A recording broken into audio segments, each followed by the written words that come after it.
Our review, very important. I mentioned to you that everyone wants to succeed. Nobody wants to fail in life. And I also emphasized that success is predictable. But I also reminded you that so is failure. You can predict failure and success, and there's a reason why. The reason why you can do that is because of number 4. Everything in life was designed and created to function by laws. And therefore, laws make life predictable. Laws make life simple. That means that God designed everything in life to function by laws. Therefore, he designed it to be successful. I also reminded you that your success is good for who? It's good for God. And why is your success good for God? Because of a principle that you need to learn about manufacturing. And that is the success of a product protects the reputation of the manufacturer. So whenever a product fails, that affects the reputation or the name of the manufacturer. Therefore, success is not something you pursue. Success is a result of obedience to those laws. Now, these are very powerful, important principles to remember. Success is not something you try to achieve. This is why most people are not successful. Successful people in history never tried to be successful. They simply focused on pursuing a purpose and then obeying some laws.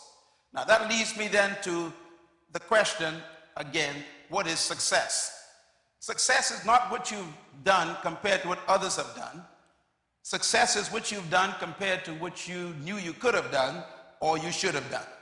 So success has more to do with fulfilling your assignment and your purpose than it has to do with beating someone else in a race. So it's important for you to understand that success is very, very personal, nothing to do with other people. So success in life is discovering 2 things, your purpose and your assignment. We're going to talk about how that works tonight. Success, therefore, is fulfillment and completion of your purpose. Purpose is the reason why a thing was created. A trumpet is successful when it blows a note. So a trumpet on display in your home on the table is not successful. It's beautiful, it's a nice place to put it, but it's a failure. Why? Because the purpose for a trumpet is to blow a note, not for display. A piano in your home for 40 years, unplayed, has made that piano unsuccessful, even though it's beautiful and it makes your home look distinguished.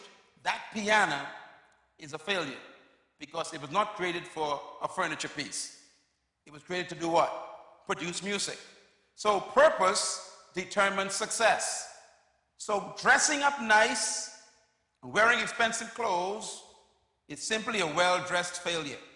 If you didn't do what you were born to do and you dressed up, you are a well-dressed disgrace to the manufacturer. So life is not about how you dress or how expensive your shoe is. What's important in life is, are you doing what you were born to do? And this is why most people are failing in life. They have not captured yet what they were born to do. Now in Matthew chapter 13, is our theme we focused on. Jesus talked about when you live in the kingdom, your success is related to some keys, and he calls them secrets. And he said, the knowledge of the secrets of the kingdom of God has been given to you. Those secrets are called keys. In Matthew 16, verse 19, we referred to this in our last segment. I want to read it again. He says, I will give you what? The keys, plural, of the kingdom. There's no key to the kingdom. There are keys, many of them, of the kingdom. Why is this so important? He says, because these keys open up heaven or close heaven. They open up life or close life. In other words, keys are determining whether you live a lock-up life or an open life, whether you succeed or fail. Now, what are keys? Keys are laws, principles, or precepts. They are systems that you use. When you go to a locked door with a key, you are taking a law that makes the door submit, and it opens the door. That's what Christ meant when he used the word keys. Keys are systems or laws by which everything functions. Now, I want to give you then an important concept of keys that we dealt with in the last segment, and it's important to repeat it. Keys are principles or laws. Here's some things about principles and laws that you need to remember. Number one, principles and laws are universal. That is important because that means you don't need to change your country to be successful. A lot of people think if I can just make it to a certain country, I'll make it in life. I have gone to countries where people have left their homes, and today they are sweeping the streets in that country, and they have a lower job in that country than they had in their former country. And some of those people having to go back to their countries because they thought that the country determined their success. Some of you think if you were to leave the Bahamas and go to America, you'll make it. Believe me, it's not a matter of where you are located. The issue is, do you know the laws of success? Secondly, principles and laws are permanent. That means they are the same for Moses as they are for you today. Laws do not change. Number three, principles and laws work everywhere and anywhere. Again, that's important. They work in the midst of a crisis, or they work where there is no crisis. They work anywhere, anytime. Number four, principles and laws are not partial.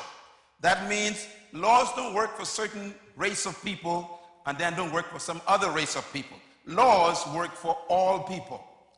Laws don't work for fat people or skinny people or cute people or white people or black people.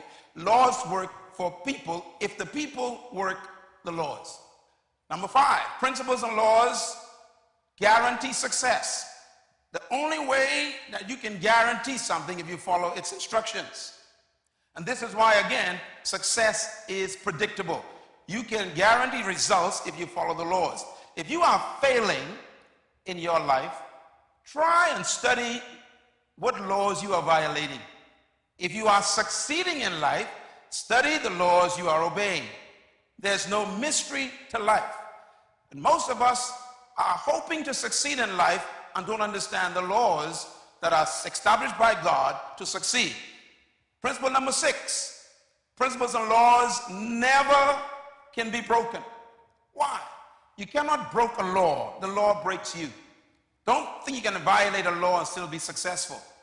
It's like running a red light hoping you won't get an accident. You break laws, then they break you.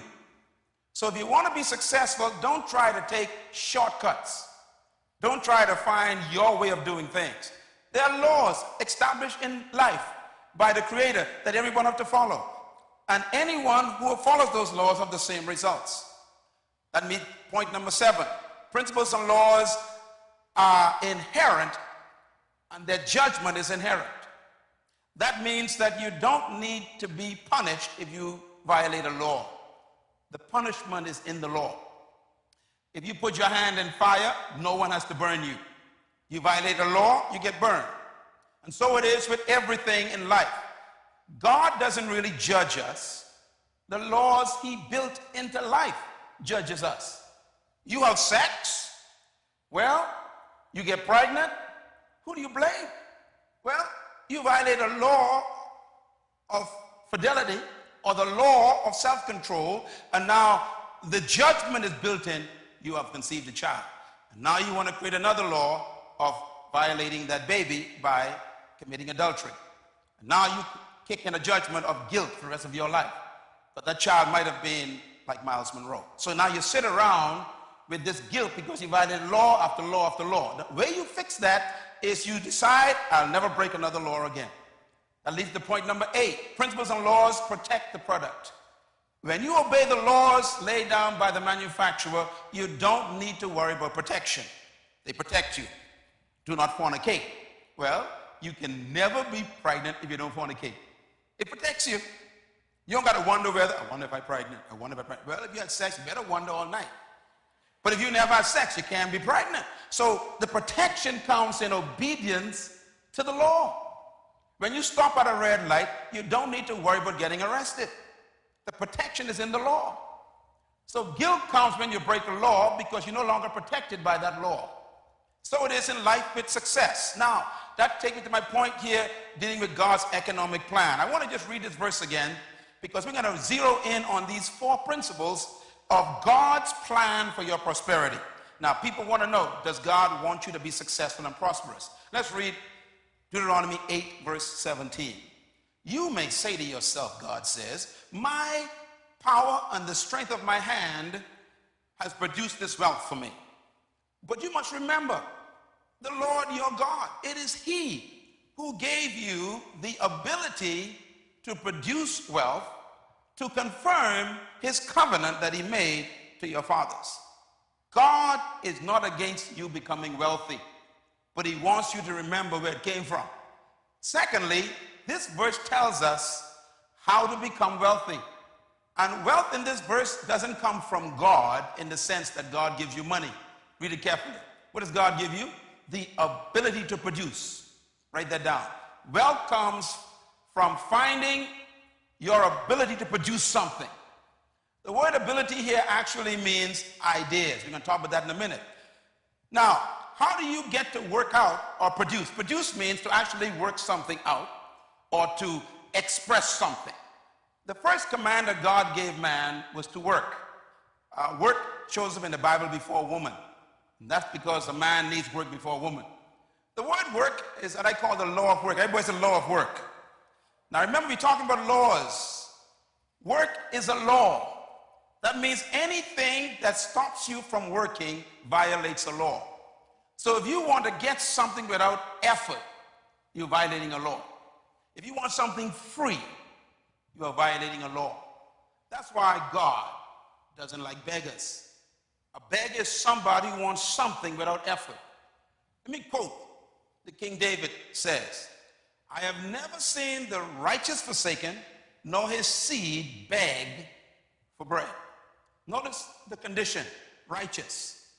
What is righteous? Staying in line with the laws. He said, if you stay in line with the laws, you will never be a beggar. Why? A beggar is not a worker.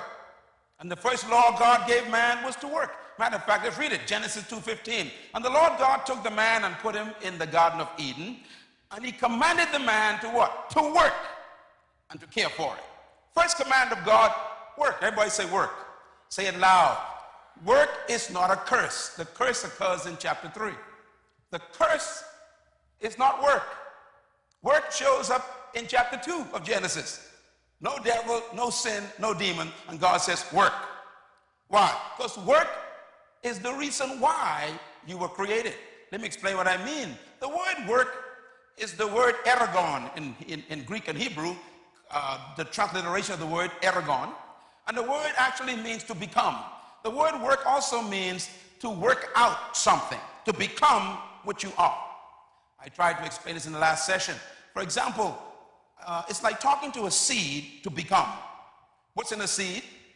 A forest, trees. So when you tell the tree, work, you're telling the tree, become what you already are. That's the word for work. So when God told Adam, work, you're telling Adam, become what's trapped on the inside. So work is not something that the government provides. And that's why you're broke. You're looking for jobs. You're waiting for some investor to come and give you a job. If the investor doesn't come, you can't find a job, you can't pay your bills, you kick out of your home, and you can't work. Ladies and gentlemen, this is why it's so important for you to remember that work has nothing to do with your understanding. Let me just get rid of this for a second. Work has nothing to do with your finding a job. Work has to do with finding who you're supposed to become. Is that clear? That's the word for work. I am successful because I'm not doing something. I am becoming something. Write this down, please. Very important. Work is like a seed becoming a tree. It's like a bird flying. A bird was designed to fly. That's its work. So when a bird is flying, you can actually say the bird is working. When a tree comes out of a seed, you can say the seed is working. When a fish is swimming, you can say the fish is working. Why? It's becoming what it is. Therefore, work is like a seed becoming a tree. Now, let me just say this quickly. Not all jobs are your work. Most people go to a place where they can't become. Why? Because you are restricted by what the job tells you to do and what you cannot do.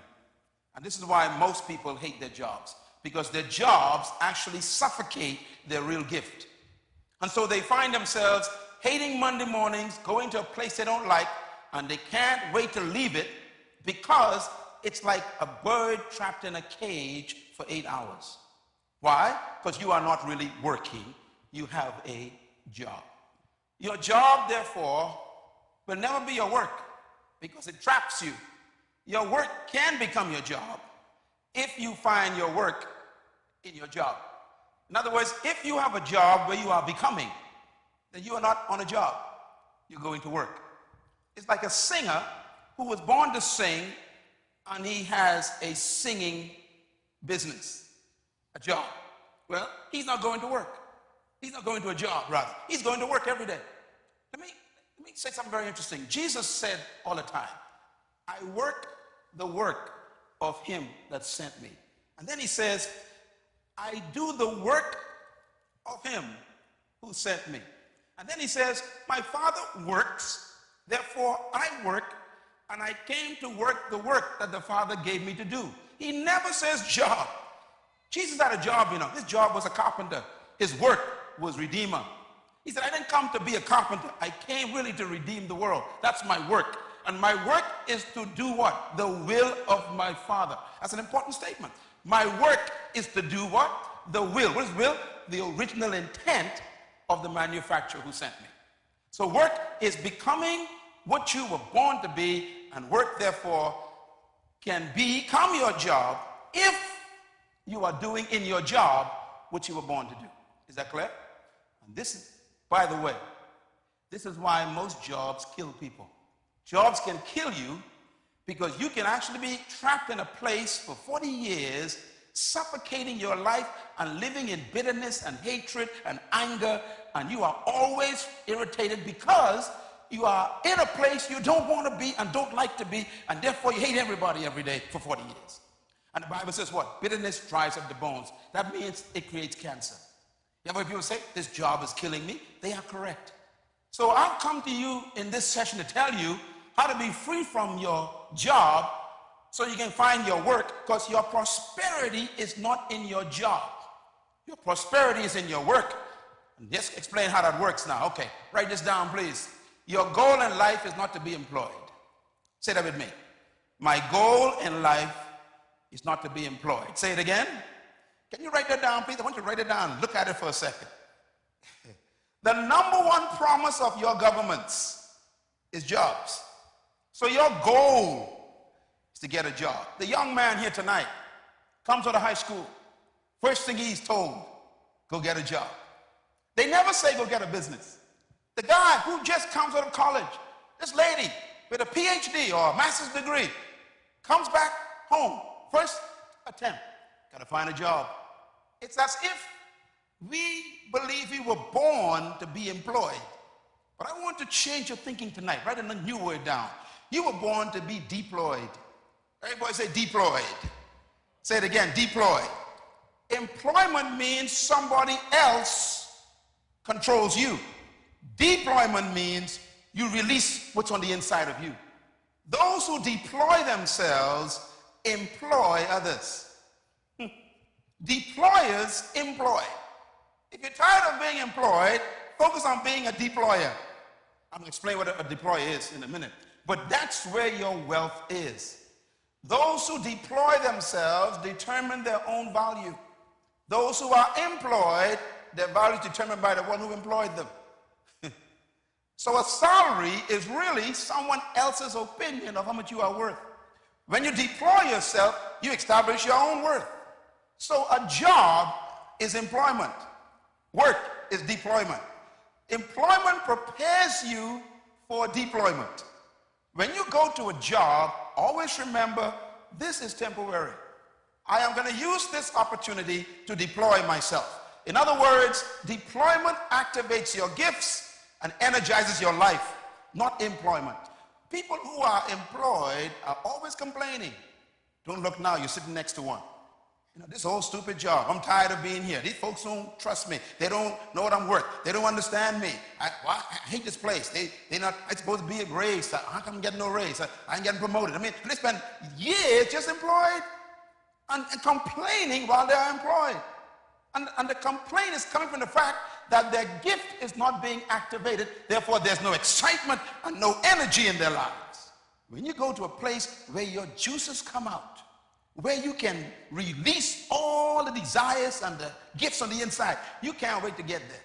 As a matter of fact, 5 o'clock becomes depressing when you are in your work.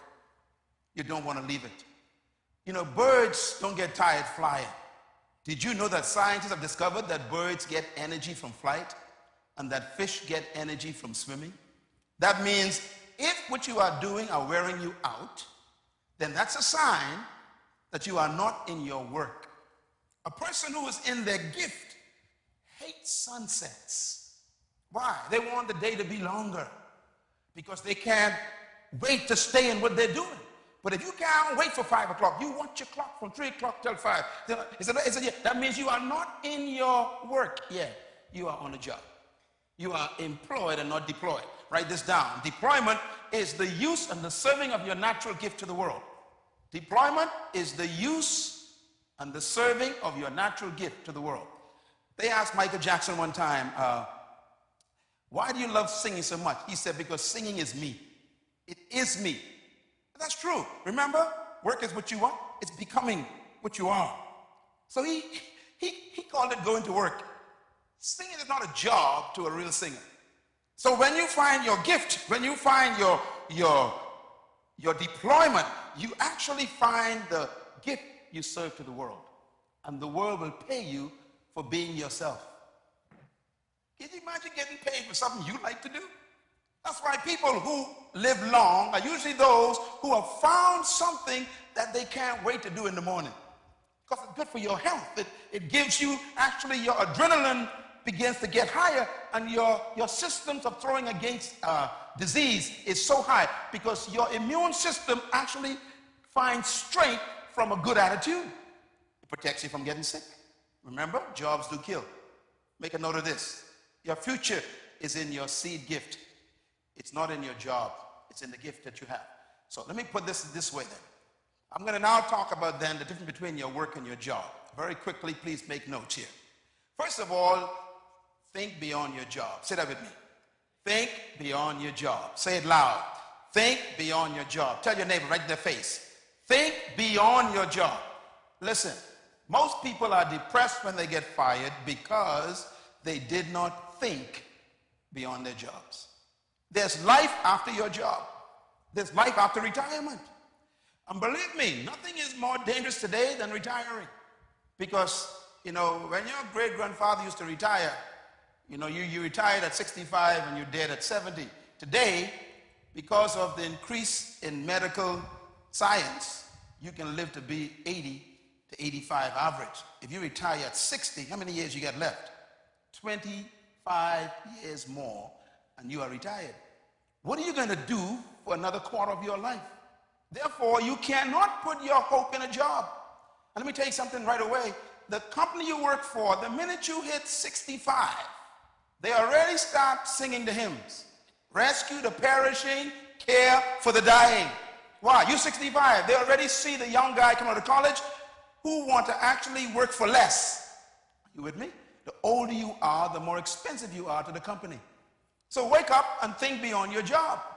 That means that the solution to your future success is not in the job you have, it's in what you're thinking beyond the job. And that's why I'm here in this session. Make a note of this. There's no future in any job. I guess those who got fired proved that, right? You got laid off. Or they only got you on 2 days' work. You realize your future is being attacked by the fact that they laid you off. So you got to cut back on your standard of living. Maybe even lose a car and lose a house. Why? Because your future, you put in your job. No job has a future in it. Make a note of this, please. The future is in the one who holds the job. Don't ever allow an organization to be your hope. Every job is temporary. No matter how much they praise you and love you, you better think beyond that position. Because when this thing is all over, they will tell you bye-bye. There are folks in this room who've been retired for 5 years already. And they begin to scratch their heads. Why did I retire? Because life goes on. I'm glad you're here. Young people, please remember what I'm saying because you got a chance to not make mistakes that older people have made. Write this down, please. Create your business in your job. Now, I'm going to explain this in a minute, how this works, because you must make yourself indispensable by refining the value you are to that job. Now, you can't really depend on a job, but you can actually make yourself so valuable that you're the last one they want to let go. And how do you make yourself valuable to a job? You become indispensable. How? By refining your gift on the job. In other words, you make yourself so important to the company by investing in your own gift that they don't want you to go. You know, every job I've ever had, if I can remember far back as I can, they always wanted me to stay. The last one I resigned from was from the government. I used to work for the Ministry of Education. Then I was moved down to public personnel, and I worked with the Deputy Prime Minister years ago, the late September Maynard. And I resigned 5 times. Why? They kept refusing my resignation. Why? They said, we don't want you to leave the system because you work effectively, they said. You remember Daniel? You should read the book of Daniel sometime. Daniel made himself so valuable, the king said he was an excellent worker, and no one wanted to get rid of Daniel. There are some people who can't wait till you leave. Why? You're not an asset. You are a deficit to the company. There are supervisors praying for you to resign. Why? You are not a help to the company. You made yourself a problem rather than a solution. When there's a downsizing taking place in an economy like this, the first person to let go is the one who caused all the problems. That's probably why some people are fired, because you think it was, no, they are happy for the crisis. Why? Finally can get rid of you legally and give a reason for it. Yeah, because you make yourself a nuisance. But if you make yourself indispensable by serving your gift with quality and becoming more and more valuable by solving problems for people, they won't let you go. As a matter of fact, I'm going to show you before we end this session that the key to becoming prosperous is solving problems. You are kept for the problems you solved. You are let go for the problems you create. People ask me all the time, how you doing? My answer is, I'm a solution, not a problem. And I mean that. I said to myself all the time, I solve problems. That's why I'm valuable. I'm valuable because I'm solving your problems tonight. If you want to become the same way, you got to be able to find problems that you can solve and then solve them. Don't look for a job, look for a problem. People looking for money. Don't look for money. Look for a problem. You solve problems, you get paid. So there's a difference between your job and your work. Let me give you the differences real quick. Never confuse your job with your work. Why? Your job is what they train you to do. Your work is what you were born to do. Your job is your career. Your work is your life assignment. Your job is your skill. Your work is your gift. You know why they let people go during the crisis? Because your skill come a dime a dozen. They could fire you because they don't need your skill, but they can never fire your gift. It goes with you. A person who knows their gift can never get fired. This is why you have to study, what is my gift? Now, our problem is our cultures have not trained us to find our gift. They train us to find a job. So they tell you, go get a skill. Remember those words? The problem is, your skill is dispensable. Who told you I can need your skill all along? Plus, if I've been using your skill for 20 years and now you are making $30,000 a year, and a young guy came out of college with a more refined skill in your area, he only wants 25. You're gone. In other words, skills are dispensable. But gifts can never be taken away. Write this down, please. Your work, you can retire from your job, but you can't retire from your work. I've never seen a fish who says, I tired swimming. I retire. I don't swim no more. I've never seen a bird that says, I retire from flying. I've never seen a seed that says, I retire from bringing forth a tree. In other words, you never retire from your gift. You can retire from your work, from your job, rather, from your skill.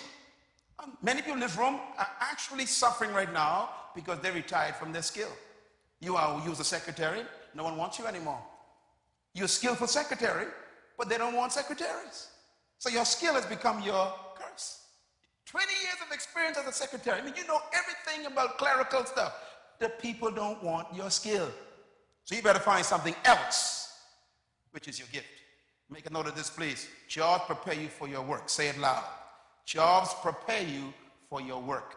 While you are on a job, learn as much as you can, because my justification for a job is simple. Jobs are opportunities where you are paid to learn. Can I say it again? Jobs are gifts that God gave you to be paid to learn. Don't always try to get a job you really want. Get the one that's available. And don't always think you want a job that will only suit what you really like to do. Get a job that's available. Why?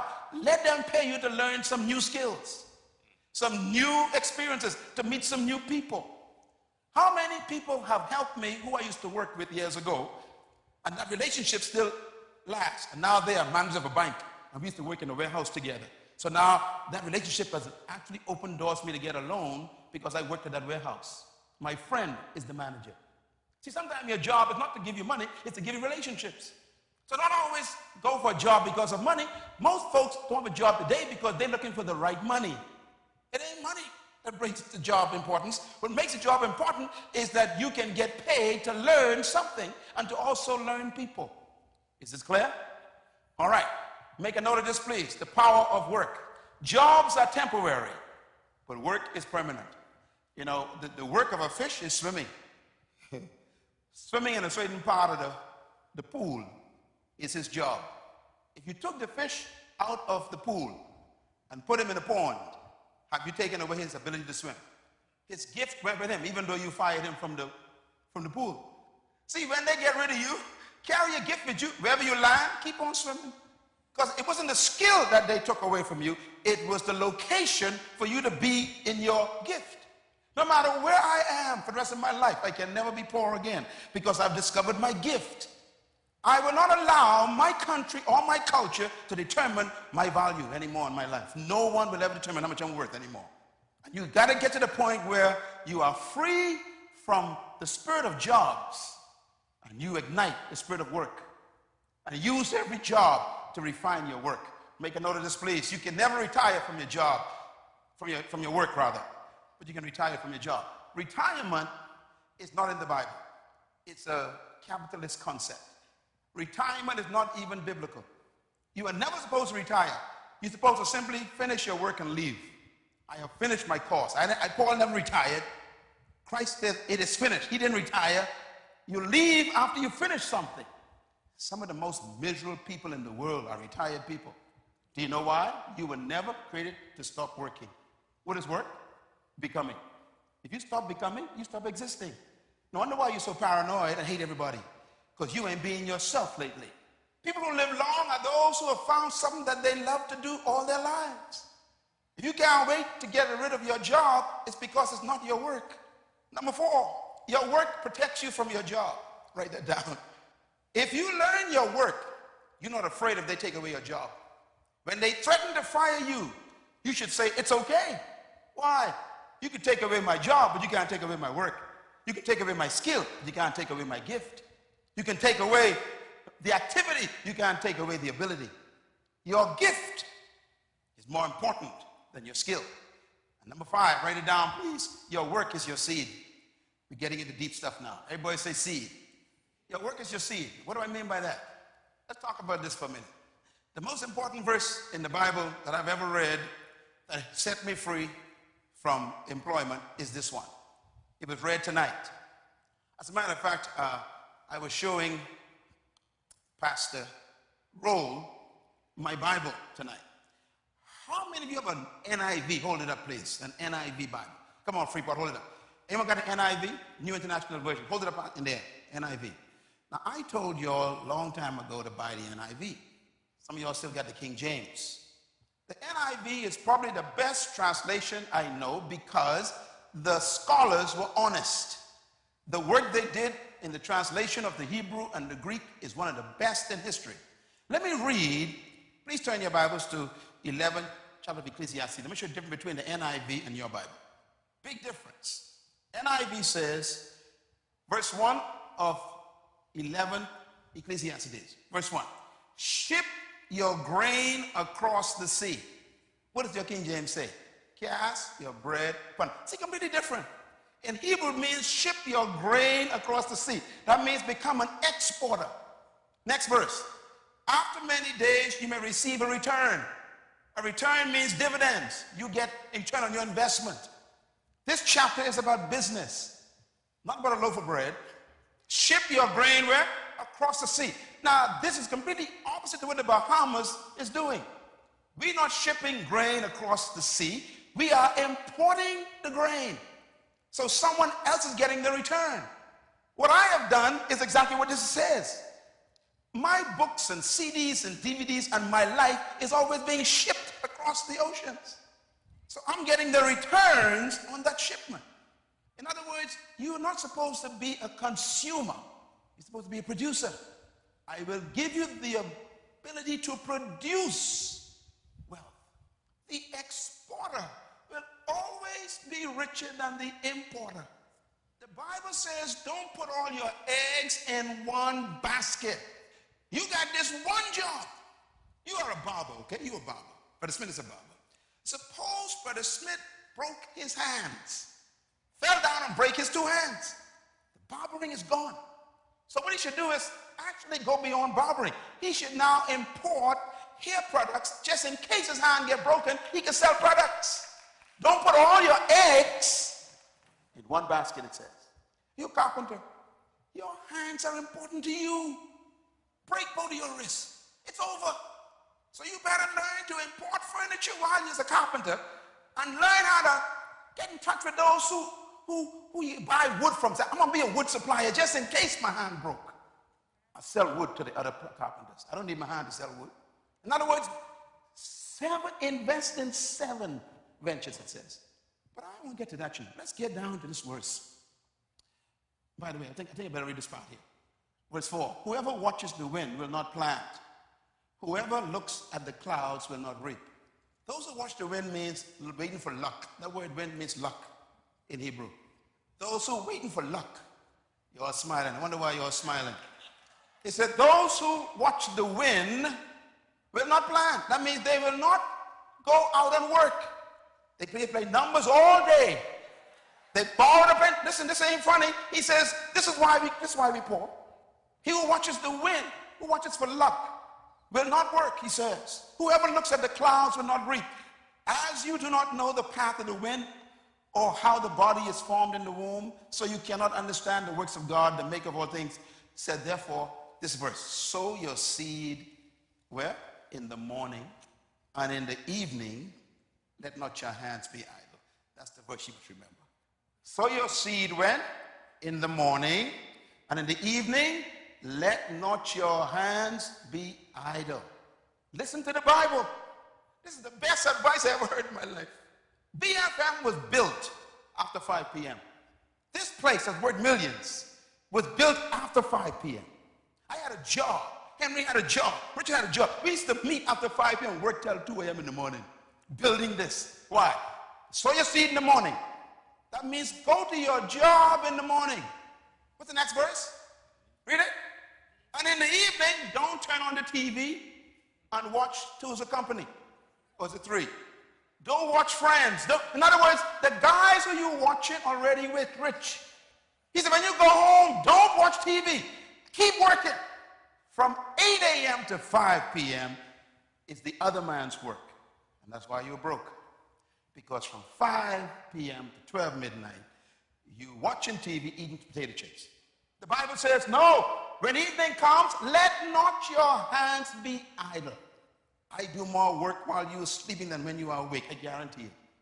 My wife will tell you the hours I put in after 12 midnight. The books I write while you're sleeping. People say, how can you write books? While you're sleeping? The Bible says, if you fall in love and sleep, you shall grow poor. The Bible says that. I gotta go to bed at 8 o'clock. You will never be wealthy. Because the 8 hours from 8 a.m. doesn't belong to you.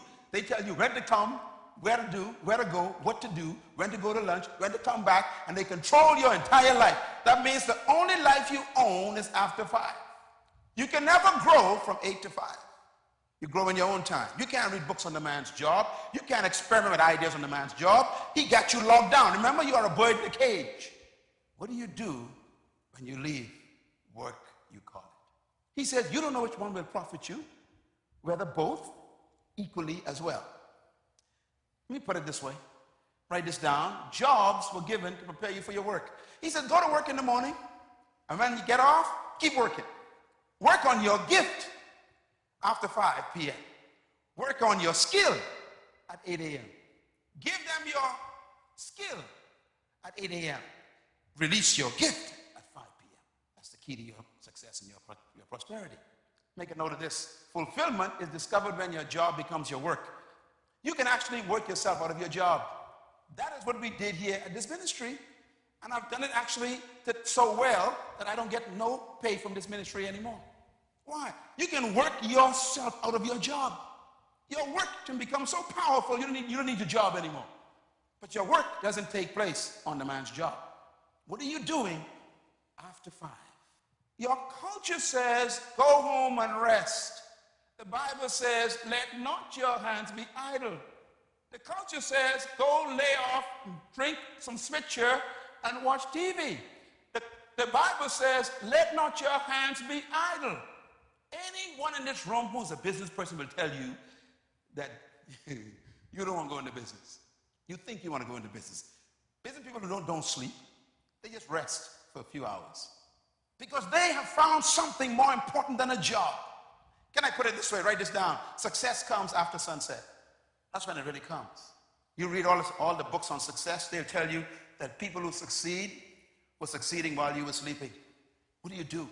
Write a cookbook, man, and then it'll take days and years and months to do that in the night. But don't just sit there and watch TV. Produce a cook. You a chef, man. Produce a cookbook. That cookbook will be published. You'll be on Chopped. You have no idea. You have no idea. You don't know that. So why waste your time watching TV when you can actually produce something that can be published and go around the world like me? The royalties that pay your life off. You can just have a job or you can get into your work after 5. Every one of you, I can tell you right now, each one of you, an idea that you could pay me for. Of what you're doing. What you're doing right now is not what you could do. But you got to pay me to give you the idea. You come to me, I counsel you. I give you consultancy. I'll show you what I get paid for. Why? Because what you're doing ain't nothing compared to what you could do. But your culture says, go home and rest. God says, go home and keep working. Success after 5. I remind myself again. Let's read together now. Go. Sow your seed in the morning, and at evening, let not your hands be idle. Why? Because you do not know which will succeed, whether this one or that one or both. Can you imagine that? That means you can have a job after the job and both bringing in thousands of dollars. We've been taught, no, get a job, settle down, die, get buried. You know, this is what they told us.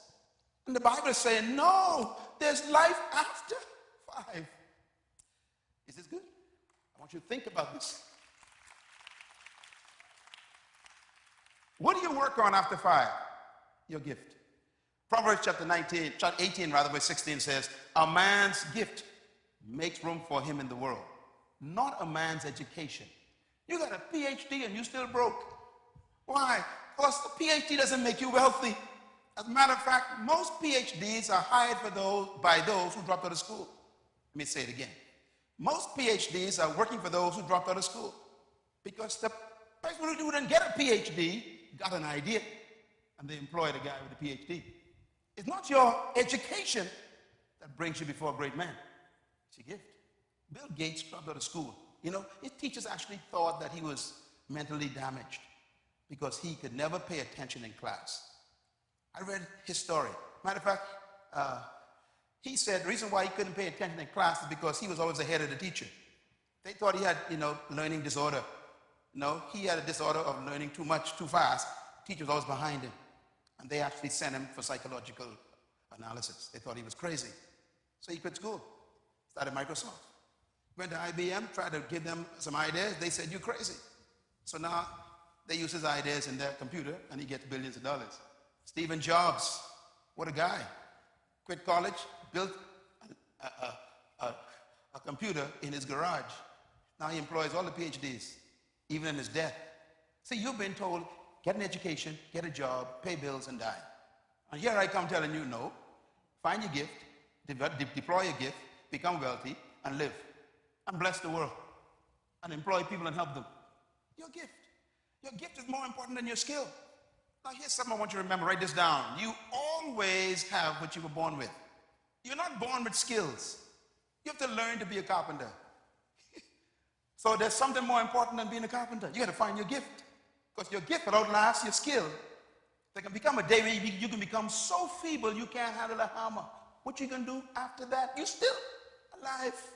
Number two, you can never lose what you were born with. Number three, your future is not ahead of you. It's trapped on the inside of you.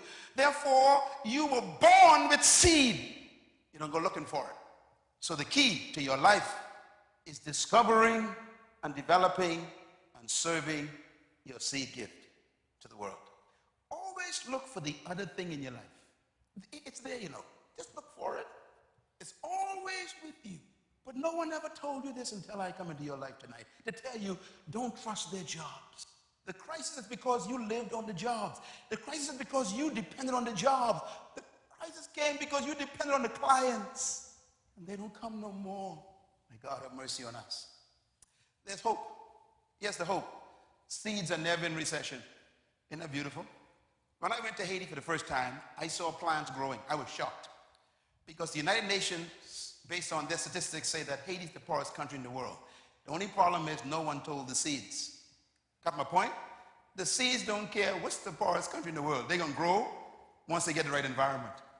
That means you ain't supposed to care what they say about the crisis. Once you get the right environment, you're going to bring forth. You're going to grow. Seeds are never in recession. Gifts are never in recession. Jobs are in recession, but not work. Hallelujah.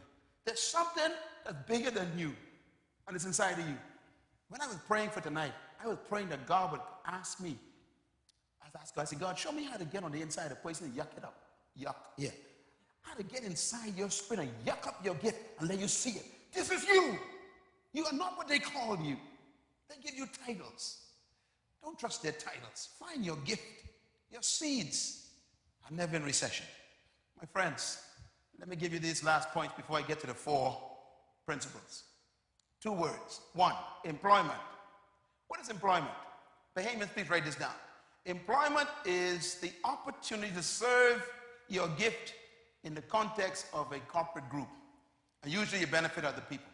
Deployment is different. Deployment is the discovery of your gift and serving your gift to your generation.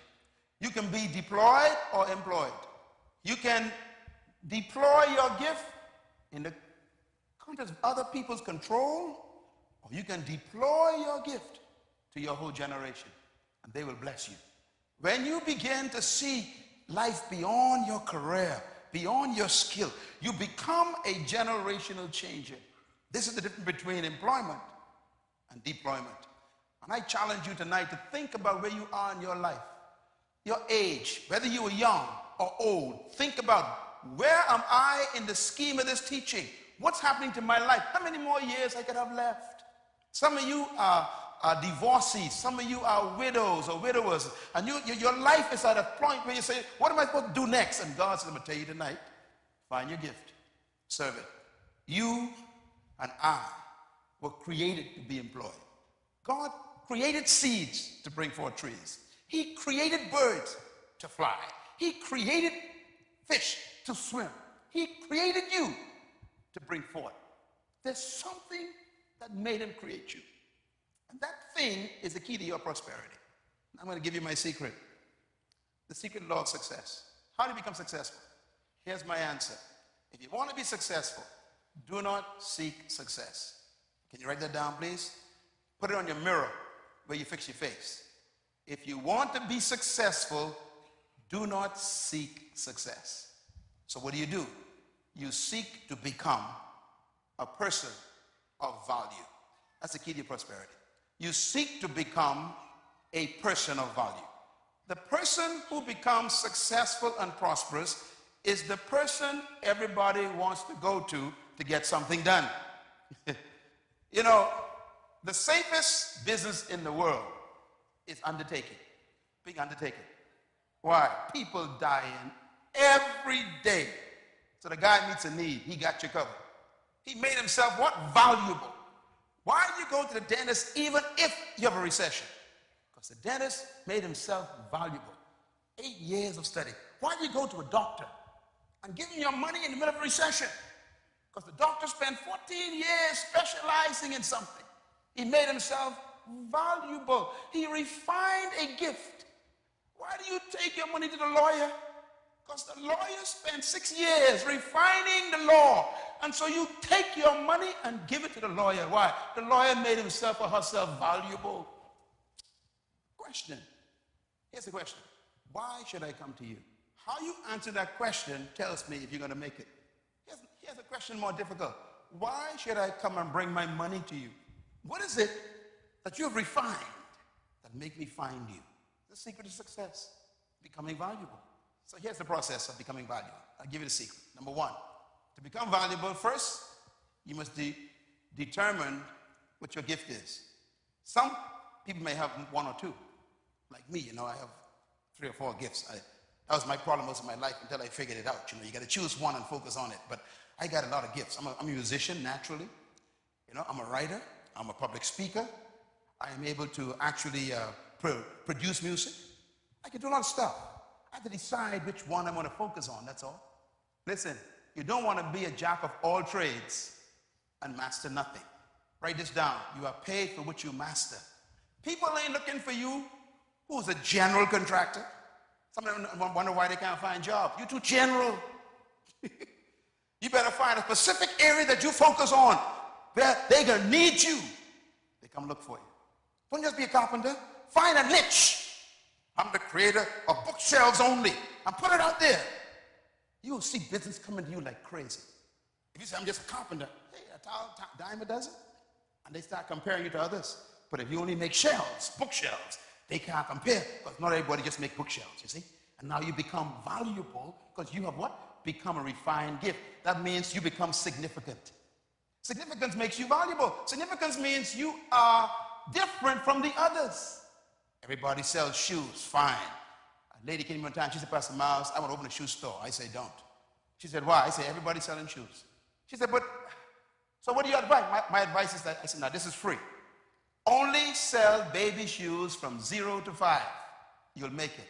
Today, she has one of the largest shoe stores in New Jersey. People fly from different parts of the state to buy shoes. Why? They ain't got to wonder if there are baby shoes in that store. Of course, she ain't pay me nothing. In other words, you can't just sell something. Sell one thing that is you. Uniqueness. That leads to point number 4. Everyone's created to born with a unique gift that makes them valuable. That means your success is in your gift of value. There's something that you were born with that other people don't have the way you have it. Everybody's selling cell phones. So why are you going to cell phones? You better find a different type of cell phone just to sell, that's all. In other words, uniqueness makes you valuable. What did I say? Okay, you cosmetologist. You going broke, I'm telling you. You better find a unique cosmetological, that's a big word, perspective where you offer something that others don't offer. One time, me and my wife went to Monte Carlo. Monte Carlo. Man, that's where all the big muckamucks are. And we went into a store where one pair of shoes is $5,000. We went in there, the rug in the store was white. Thick white rug in the store. In other words, don't come in here if you got dirty shoes. And this was a clothing store. No clothes were seen. All the clothes upstairs had hidden away. And then they ask you, can I help you? We walk in.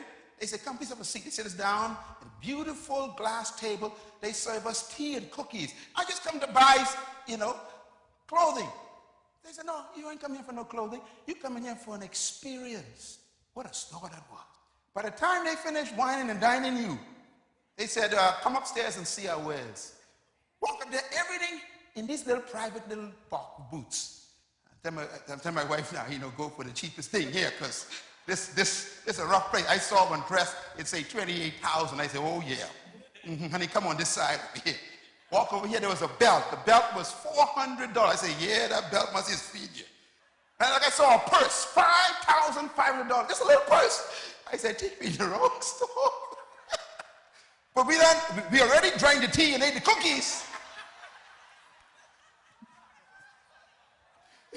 We had to buy something. You remember that store, baby? It was a rough store. We had to buy something. My point is, they were unique. That's why people fly all over the world, come to that one store and buy one dress. Now, here you are trying to make $5,000 a month in your store. They make $5,000 on one dress because they're not selling dresses. You want you to pay me for this tonight. You want a restaurant? Okay, you ain't gonna make it. You ain't gonna make it. Hey, buddy, restaurant open today, closed tomorrow. You know that, right? Yeah, why? But they don't understand what I'm teaching. You can buy a sandwich anywhere. People don't buy sandwiches, they buy experiences. Why would you go to a restaurant on Paradise Island and pay $98 for a chicken and buy the same chicken at Dirty's? For how much? $5. Same chicken, same chicken. Why? You're not buying chicken on Paradise Island. You're buying a unique experience. That's what makes it valuable. You get chicken anywhere, but you can't get the experience where the guy take the napkin, put on your lap, bam, and then he pour your water for you and then take it away to make sure you don't pour it by yourself. Understand? And they serve you one course at a time. So it eats everything in the bag.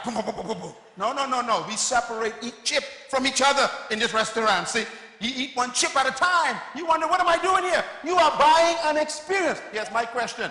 Why should I come to you? What makes you as a lawyer different? What makes you different as a lawyer? If I come to your lawyer's office, what experience do I have? What makes me want to come back? Not for law and get law anywhere. What makes me want to come back to you is the question. Is this good stuff? All right. The test of your gift. All gifts will be tested for authenticity. In other words, when you start releasing your gift, get ready for hell to break loose. Can I say it again? All gifts will be tested. When you decide to become a deployed person, your enemies wake up. So just get ready for the fight. Testing is to prove your commitment and your dedication to your gift. That's the way life is. In other words, a tested vision will be trusted. People will trust you for what you survive. So you will never be completely accepted until you're being completely rejected. When you decide to stop being employed and decide to be deployed, all your enemies wake up. So you got to be ready for the fight and stay focused. That's why it's hard to do what you're doing, son. Because what you're doing ain't nobody doing, and you wonder why it's so hard. You got to keep, wake after 5. Sometimes you got to get a job while you're working on it. Why? Because you got to keep working on it. You got to pay your bills, but you got to keep working on it. Because there will be tests. And let me tell you, the good news is the test doesn't come to destroy your gift. It comes to prove your gift. Never trust a person who didn't go through the test. You don't trust a product that hasn't been tested. Your credibility comes from the crisis. So we want people who are not afraid to bring their gift out. When you start working in your house at night after 5 o'clock and your family comes to visit you, girl, what you doing? Boy, what you doing? They're working on my gift. What you talking about, boy? You better go rest yourself. You work all day. And they start talking you out of it. That's the way it is in life. Today, my family all support me. They all agreed with me. Some of them work for me. But when I first started, none of them understood me. Because when you start deploying yourself, you will be tested. Tell your neighbor, get ready for the test. All right. So how do you then become successful? The 4 principles are here. It's found in first book of Moses, Genesis chapter 1, verse 28. And I wanted to bring you to this because this is the heart of success. Every company in the world uses this program. It's God's kingdom system. Genesis 1:28. Now, if you read Genesis 1:26, it tells you what you're supposed to do. The Bible says, and God created man in his own image, his likeness, to have what? Dominion, over the earth. Verse 27 says, so God created them male and female and blessed them and said, have dominion. So that means both male and female, same instructions, have dominion. Now, God is a good God. He knows what he made. He knows why he made it. But he also tells it how to produce it. Remember now, he said, I can give you what? The ability to produce the wealth. So verse 28 is God's giving you the strategy to dominate. Oh boy, help me. So God is saying, look, I don't just want to tell you what to do. I'm going to show you how to do it. He says, the Lord blessed them and said unto them. What is God doing? He's talking. Who's he talking to? Humans. What's he saying to them? Instructions. And he's giving them instructions for what? To learn how to dominate in the earth. So you got to follow the instructions. This is not funny. This is the most important instruction in the world. He says, first of all, be fruitful. Secondly, multiply. Third, replenish. 4, subdue. And what's the last line? And then you'll have dominion. You were born to dominate in an area of gifting that people would pay you to do. I repeat, you were born to dominate in an area of life that people are supposed to pay you to do it. I repeat, you are supposed to dominate in an area of life that people are supposed to beat the door down to get to you, to pay you to do it. And here's how it happens. God gave us a secret. Now, I must be honest with you. The people of the world have done this more successfully than the people in the body of Christ. Matter of fact, the world has stolen God's principles and applied them more effectively than the people who claim they got the light. Let me quote, write this down, please. Luke chapter 11, verse 16. It says, the children of this world are wiser than the children of light. Therefore, go to the world, I'm quoting Jesus, and learn from them, that you may have riches in this life and the life to come. I am quoting Jesus. Please listen to me. He said, look, go to the world. Why? The children of this world, the children of this world, that means the world system, are wiser, he says, than the children of light. The word wise means to apply. They are applying my principles more effectively than you who shouting and speaking in tongues. He says, so don't despise them, don't get mad at them, and don't get jealous of them. Go to them, he says, and learn from them. That's in the Bible. Now, here's the problem. You've been taught by your religious background, stay away from them. Christ comes and says, go keep company with them and learn what they're doing. Why? Because they're applying what I taught you better than you applying it, because you don't even know it, and they know it, and that's why they're successful. They're employing you. How come you work for a sinner? Because laws have no respect for whether you save or unsaved. You keep the law, you get the results. He says, go to them. They've learned my principles. They have figured it out. They are more successful. Now, tell me one of them who didn't follow God's plan. And I'm going to give you the plan right now. Number one, he said, be fruitful. The word fruitful in Hebrew means to be a producer, to produce something. Be fruitful doesn't mean to have children. The Hebrew word means to produce. What do you think a fruit is? It's produce. That means what was on the inside of the tree has come out. Be fruitful. He didn't say go looking for fruit, which means the fruit exists. Be productive. And then he says, now that you produce a fruit, let me use myself as an example. This is my book. I wrote this. This is mine. It says here, USA Today bestseller.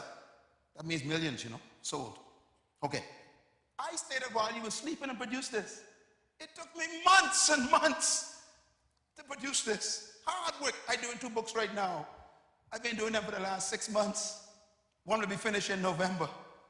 The other one will be finished not until April next year. What are you doing? So when I go home after I leave it tonight, I don't go to bed. My wife will tell you, I work. My fruit came out of me, my fruit. Now, here's the problem. This is my fruit. Can this make me wealthy? No. No. Only got one. I got one. So God says, go to the next level. Multiply. So I got to find a way to take the manuscript that I had, which was my fruit, and put it in a stage where it can be multiplied 1,000,000 times. A manuscript is a fruit. A book is when you multiply it. Now I have thousands of them. But let me ask another question. If I got 1,000 books stuck away in my garage, am I still wealthy? No, I still broke. Matter of fact, I owe the publisher plenty of money. So multiplying is not enough. Third level, replenish means to distribute. That means I got to get the books out of my warehouse and get them in the hands of people. Okay, now I got my books out and I sell 3,000. Am I a worldwide author yet? No, because 3,000 gone, only 3,000 people get. That's even, less than 10% of our population. So I got to do something else. I got to move to the 4th level. I got to subdue. Subdue means to control the market.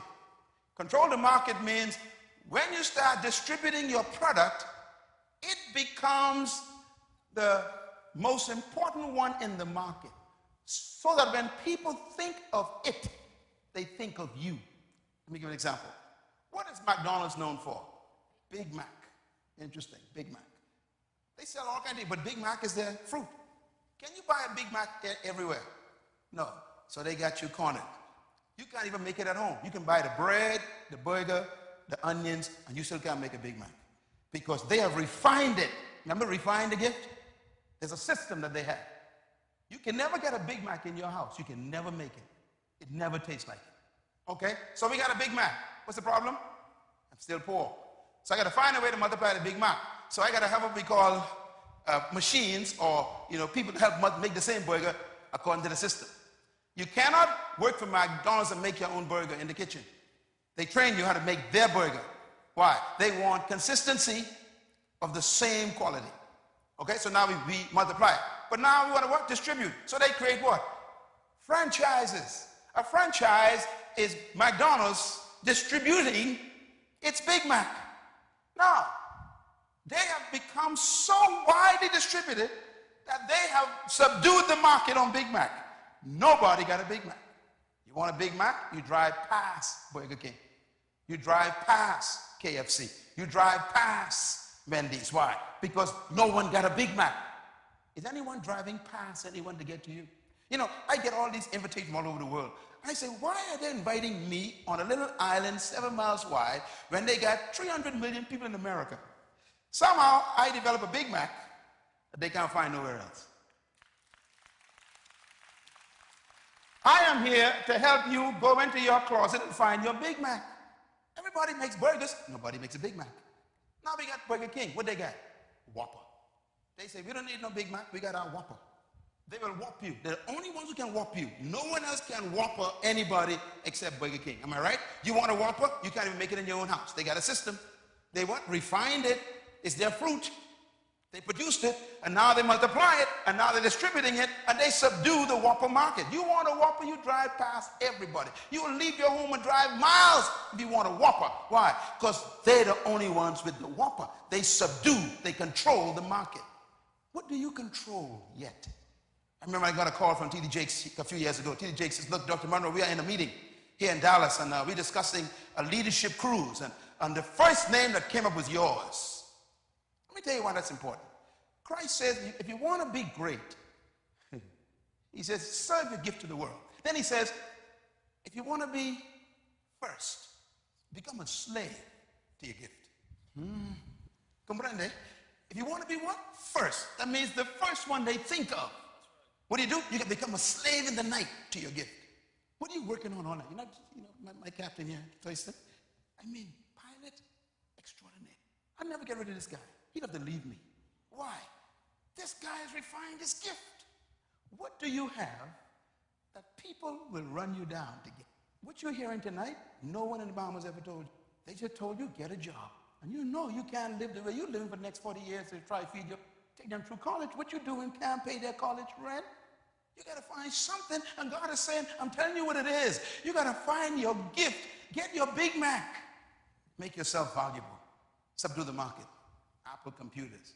Announcement 2 days ago, right? 48 hours ago, they said Apple is the most successful enterprise in history. $600 billion profit.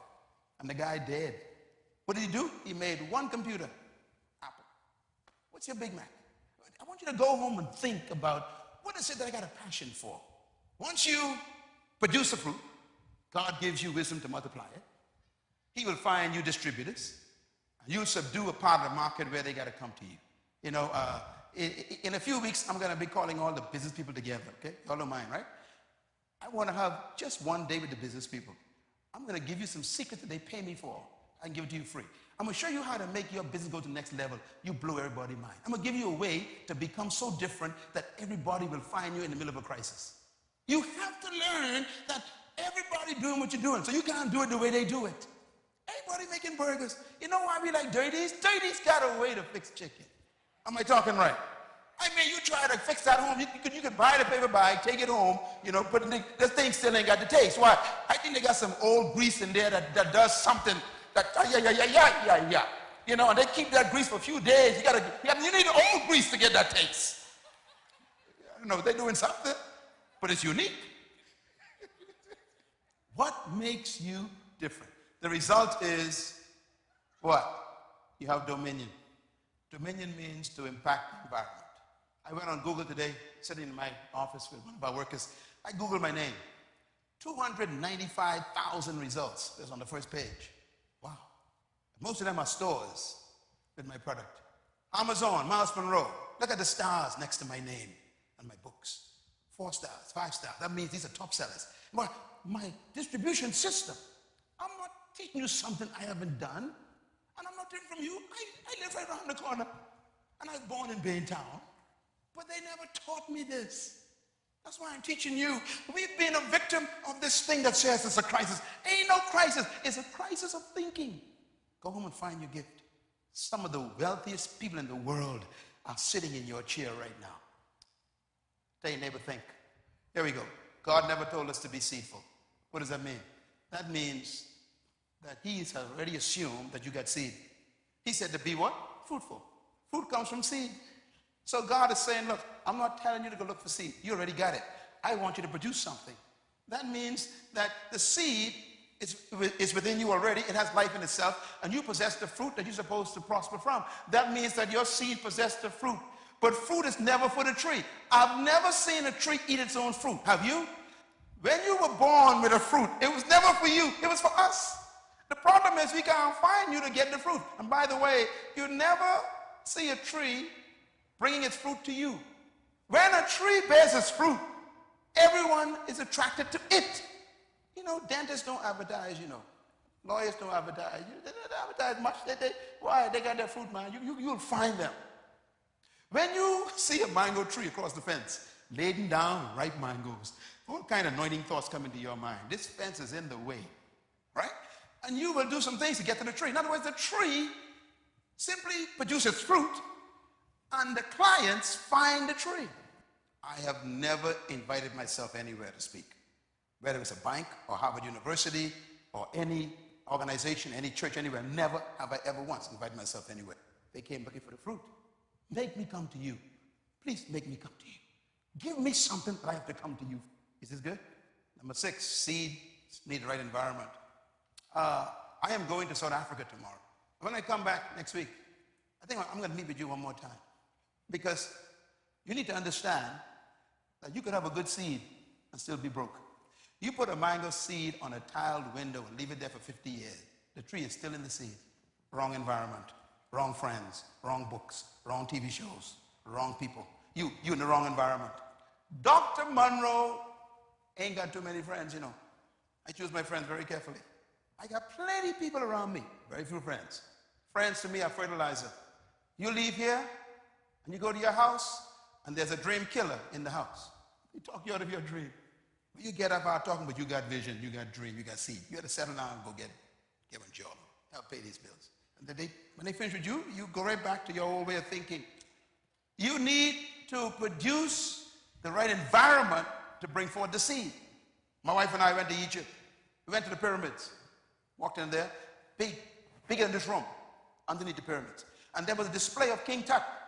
They had just found this display. And here I am looking at King Tut, 4,000-year-old bones and face. I mean, this is the Egyptian king. And in one of those glass cases, there was some seeds. And I asked the guy to talk. I said, what are these? He said, these are seeds we found in the tomb of King Tut. I said, are you kidding? He said, no, these are 4,000-year-old seeds. They were petrified, you know, they were frozen in the desert, dry heat. I said, are they still good? He said, well, let me tell you a story. He says that we shipped these seeds to Israel, and they did tests on the seeds, and they germinated the seeds. The seeds produced the largest ears of corn and of maize that they ever saw. I said, wait a minute. Are you telling me that 4,000-year-old seeds? He said, yeah. He said, they were just waiting on the right environment. How old are you? You think you're too old? You think it's it? If that's for you? Did they tell you it's over? What you need is the right environment one more time. Don't ever let no one write you off.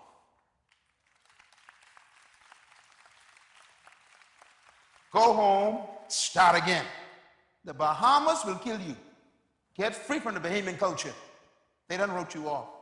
You're a drug addict. You're a prostitute. You're a divorce. They are lying. All you need is another environment again, that's all. In that seed, 4,000 years, was a plant waiting for the right environment. They never taught you this in school. This should have been the first lecture you got when you went to high school. You wouldn't have been sitting around here worrying about keeping a job. And there wouldn't be a bunch of foreigners owning the Bahamas. What kind of country have you? A country of dependents who look to a government to provide jobs. Write this down, please. Every problem is a business. You were born to solve a problem. Say it with me. I was born to solve a problem. Just give me 5 more minutes, okay? Because this is important. This is what your father should have taught you the last 50 years.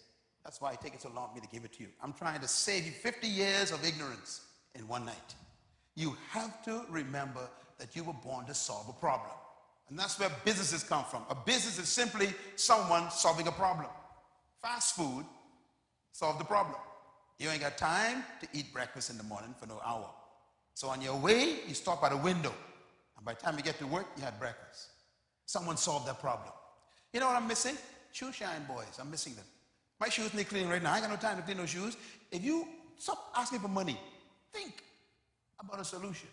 When I saw the first massage chair in an airport, it was an Asian. I said, oh boy, something started here. Now every airport you go in got massage chairs. Why? Because people get tight when they travel. They need to relax. So someone saw a problem. Now that's $1 billion business. 10-minute massage for $10. 5,000 massages in one day. It's $500,000. Somebody said, we can solve this problem. Why don't you go around, just look in the Bahamas and look for some problems? Why? God gave you the ability and gift to solve a problem, and therefore whoever solves the problem becomes wealthy. We ain't got no poverty problems. We got blindness problems. We don't look for solutions to problems. We look for problems to complain about. Business is all around you. Why? Problems are all around you. Why do people put, like those things, like that kind of rasta type look in the hair? You know what they say? They say because it's easy to fix, just shake it and you go to work. You know what I'm talking about? Yeah, a natural look, I guess, is, yeah. I asked my daughter, I said, daughter, why not? She said, I got time to fix my hair in the morning. I just shake it and go to work. Someone solved the problem. We put the stuff, fix it. You don't got to worry about it. That's a solution. That's not funny. That's a solution. People don't want to spend an hour in the morning fixing the hair. Don't laugh at that. What are you doing? What are you doing? Study the problems. Spend the whole day tomorrow just driving around looking for problems. You'll be amazed. Businesses everywhere. Matter of fact, listen for complaints. Every complaint is a business. All right. Let me give you 8 keys to become successful in business. 1, add value to people. Added value. You sell shoes. Then you need to go back and add value to that store. You sell shoes and you serve hot tea to every customer. That's added value. So I ain't coming for shoes no more. I like the tea you're serving. I can tell everybody when you go to that store, you get tea. This ain't funny. I went to a massage place the other day when we was away, and I mean, these people, Lord, this was no massage place. They treat you like you some king or something. They massage you till 30 minutes later. But by the time they finish taking care of you, you don't want to leave. And that's their point. They want you to stay because they charge by the hours. You understand? They don't want you to come out there. Added value. Number 2, be unique. You barber? Fine. Find another way to make your barbering different. Go away and study some new techniques. Come back and say, I'm the only one who got this technique. Or when you come to us, we serve you cookies and rice or something. In other words, you make something unique about you. Thirdly, quality. How high a quality? Sometimes quality alone is enough, You sell shoes. That one sell good shoes. They sell better shoes. See, it depends on the quality. 4, attention to details. Come on in, Dr. Munroe. What kind of tea do you like? Hey, I only want to buy a dress. What kind of tea do you like? And they serve me in a silver cup, spoon of gold. How do you want to drink the tea? Details. Some of y'all can never make it in some expensive restaurants. Why? You take the napkin, put it on your lap. The fella say, no, don't touch that. The detail is, I put it on your lap for you. That's a little detail, but it makes everything different. It's good for business. 4, always offer extra. Always find something extra to give someone. That makes you different. We went to a bank in Florida last week, walking there. And they said, come on in. Would you like some candies? I don't want no candies. But they offering right away. A little extra. We don't want to know what you come for yet. We want to give you something. A little extra. Them candies probably cost, a fraction of a cent each, but it keeps the customer coming. That's worth thousands. Number 6, service. Service means you don't try to play down here. Service. That's a whole new ball game. And then the power of identifying people's needs. Find what people need. That's how you become a good business leader. What is the need? Needs change. Sometimes people come to you and they complain about something that you ain't doing. Take that seriously. They tell you about a need that ain't being met. And then number 8, be interested in people. Don't be interested in the bottom line trying to make money. Be interested in people. They'll be interested in you. Sometimes you got to lose something to keep a customer. Lose it. Because things don't come from feelings and hurt. They come from customers. All right. Big line. How do you find your gift? I thought you'd wait for this one. Number 1, how do you find your gift? How do you know what you were born to do? How do you know the thing that's supposed to make you wealthy? Number 1, ask yourself these questions. What is my greatest desire? Go home and study that, please. Take this CD and listen to it. Number 2, what do I wish for humanity? Take by the M, please. Have you ever sat down and says, I wish somebody would just do this. I wish somebody would just do that. That is your destiny screaming. Why don't somebody do this? In other words, whatever you complain about is what you were born to fix. Number 3, what makes you angry? Your gift will always make you angry. It is the thing that makes you angry that you were born to change. If you get angry at shabby work, I mean, you're supposed to produce best work. You get angry at young people on the street, that means your gift is to go and save young people. Whatever makes you angry is a sign of what you were born to do. Every successful person was an angry person. All of them. Nelson Mandela was angry, so he couldn't be a lawyer anymore. His anger made him leave law and sent him to jail. Mahatma Gandhi was angry. He was a lawyer too, quit law and saved the whole nation, India. Mother Teresa was a teacher, high school teacher. She became angry at poverty in India. Left it, couldn't handle it anymore. Took her last paycheck and bought groceries and gave it to a leper. What makes you angry? Martin Luther King Jr., angry. He was just a preacher, a pastor. His anger drove him into his gift. Malcolm B. Butler Jr., what made him angry? Malcolm Butler. He grabbed that mace and said, I am tired of this. Threw it out the window. Anger. Free the people. You know what the problem is? You ain't angry enough. Write this down. You will never change what you tolerate. What did I say? As long as you tolerate it, you won't change it. You got to get to the point where you can't handle it no more. You know, my anger at third world oppression is what created Myles Munroe. I hate oppression of the people in third world. Whether they're black or white or Asian or Latin, I hate it. I hate oppression. I hate it. That's what gave me birth. And I saw what the colonial powers did to my mind. I said, I hate it, and that hatred produced me. What makes you angry? That's why I say I would transform followers into leaders. Why? Because we were born to be leaders, but they told us you were born to be a slave. That anger is what created this ministry. Don't look for a job, look for your anger. What is your deepest passion? Passion means, what do you want to do and never stop doing? You got to find it. Look at number 6. Number 5, what do you think about when you are alone? Normally, when you are finally quiet and alone, that's when your gift starts talking. You know why you can't find your gift? You with people too much. You got TV on too much. Listen to music too much. Everyone in history, you check them out, who heard their gift was alone. Moses, mountain. Jesus, in the hills. Elijah, in the cave. Where do you hear? We too noisy. Always with friends. Everybody, let's go. Let's go. Go alone and listen to your spirit. You'll find your gift. And your gift is where your wealth is, remember. You don't find your gift among friends. You find it among God. Have you ever taken a walk by yourself for a long time? No, you haven't. You always want people with you. Let's go for a walk. No. Why don't you just go by yourself? Just go by yourself. I said, Lord, me and you going on a gift-finding walk. We're too noisy. What do you think about when you're alone? The question is, are you ever alone? Some of my greatest revelations come in the shower. Why? Ain't nobody in there with me. It's me in the water. God could talk to me. No music, no radio, no talk shows. All this foolishness. But I gotta hear. That's why my life. Be careful with these talk shows. They will talk you out of your gift. Shut them off. They'll rob you of your destiny, and they never solve problems. Number 6, what do you wish you could change in your country? If you walk around your country complaining about something that you could change, you were probably born to fix it. Number 7, what would you do if there was no limit to money and resources? What would you spend it on? What would you really do if you had all the money that you could find?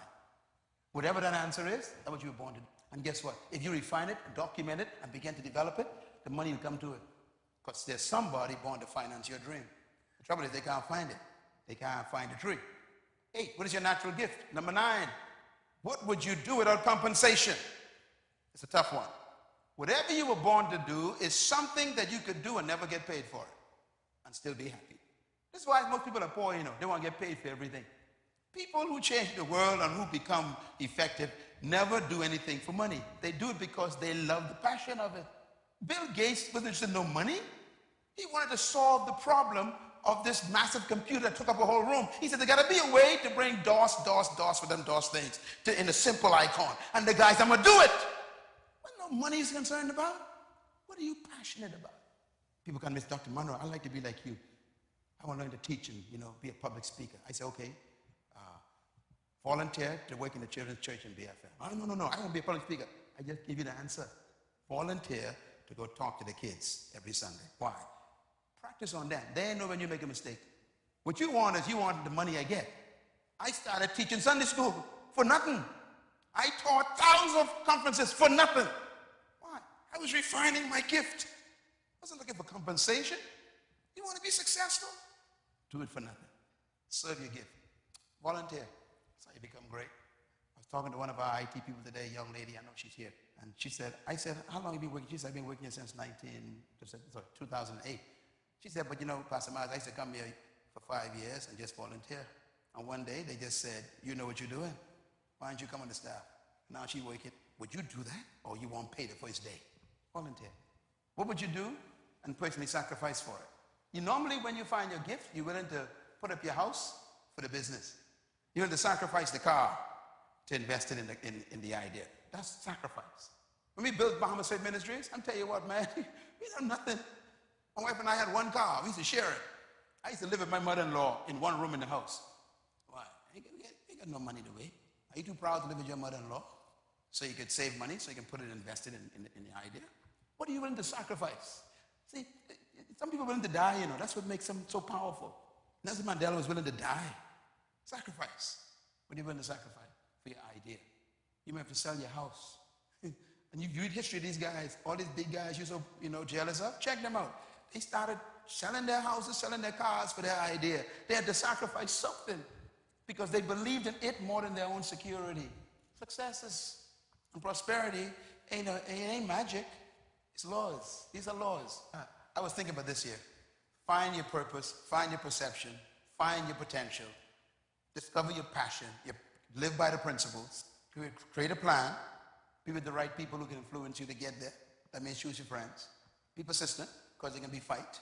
There'll be a fight against it. And then you have to be persevering all the time, because you got to fight your way to your success. And then pray. Always spend time with God, because He's the one who gave you the plan. I had a final slide here. This is what I wanted to show you. Look at number 7. Write number 7 down. Serve your gift free at every opportunity. I did that. Serve your gift free. The more you serve it, the more value you're building. The day can come when someone's going to say, you know something, I like what you're doing. We're going to finance your program. But there's watching you, see. Serve your gift free at every opportunity. In other words, the greatest act of your prosperity is volunteerism. Volunteer your gift. They'll pay you later. Sign up to serve. You get paid later. It happens to everybody. I love you. I don't want you to, I know it's been long, but it's so dangerous out there, you better get it. Life is rough out there. I don't want you to be a beggar.